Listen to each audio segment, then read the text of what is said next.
Shalom Yasharallah, first and foremost. I want to say all praises, honor, and glory to Yahweh Bahashem Yahushai, Bahashem Racha HaKodash, double honors to the apostles and elders of the house of David. Salutations to you brothers throughout the four corners of the earth, teaching the truth and righteousness and sincerity. To you Israelite foreigners, come back home to the truth. To those that passed on, serving the Lord, the dead in Yahushai shall arise first. To you sisters who believe, keep encouraging and supporting your brothers out here teaching this truth, and always commemorate the sister who washed Yahushua's feet when you read the scriptures. I wanted to talk to you about just now. You got a lot of Hebrew Israelite sisters on social media, which, you know, I have a number of them. You know, a lot of them are cool. Some of them are not so cool. Sometimes I have to delete one that gets a little too, you know, because a lot of these women, let's be honest here, a lot of these women come into the truth and they're not coming into the truth. They're really just here for their husbands or whatever, which is, it is what it is. But then you have Hebrew Israelite women that are not 100% in the truth. Period. So there's a big thing being circulated among a lot of Hebrew Israelite women.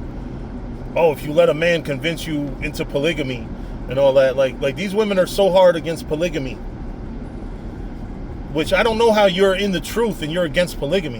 What I will say, and this is just for me in this world, I'm not practicing polygamy on this side.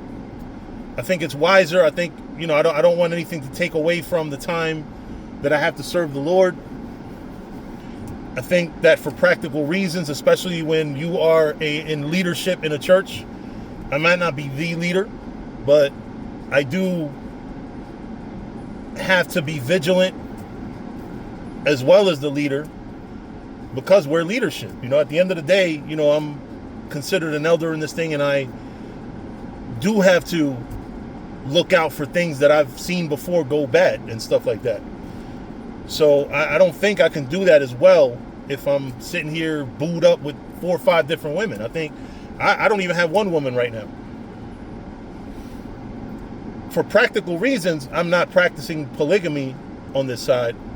It doesn't mean that there's not, you know, that it's wrong if I did. It's just not a smarter move for me. And really for most brothers. I think if you look at, you know, right now, all these camps that are being taken down, Sakari, Genesis, it's because their leadership is being taken down by women. And a lot of times you hear horror stories. And that's why when you go into scriptures and then you look at the world, you look at what's going on, you're looking at the destruction of Sakari, the destruction of Genesis. And you're starting to realize, you're starting to see, like, what do these motherfuckers have in common? Oh, these niggas are not only being taken away by women or destroyed by women, but in the story you have a lot of men that are not correctly practicing polygamy. See, if you practice polygamy, then you're fine. You know, if you practice it correctly, rather. You know, but a lot of these guys, instead of being the provider, they're women are the provider. You know, instead of doing what they're supposed to be doing, they're doing contrary. They're hurting people. You know, they're smacking around women, using women like they're fucking pimps. And the Lord wasn't cool with that. You know what I mean? We have to go about things the right way. And a lot of Israelites, especially in these other camps, I hate to say the words "these other camps," but hell, if these other camps are not our cautionary tale not to follow in their footsteps.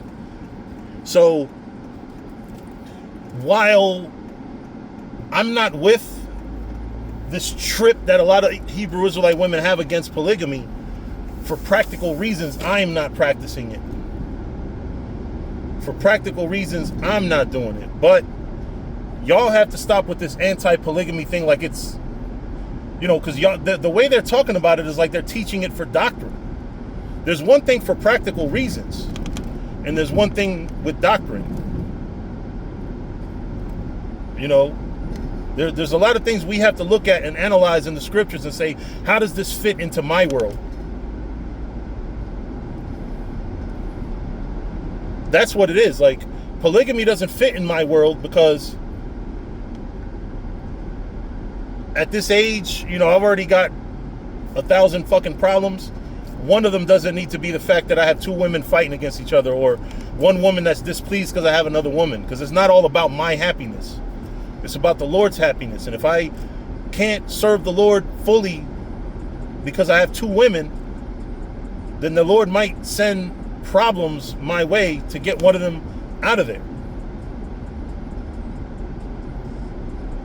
Being honest. Let's be honest for a change. A lot of Israelites look at having multiple wives, and we nut in multiple women and create women that love us to the day we die. But then they create problems in our lives till the day we die too. So, let's be more careful. Let's not be, polygamy is lawful, but like the scriptures say, all things are not expedient. It might not be the right move.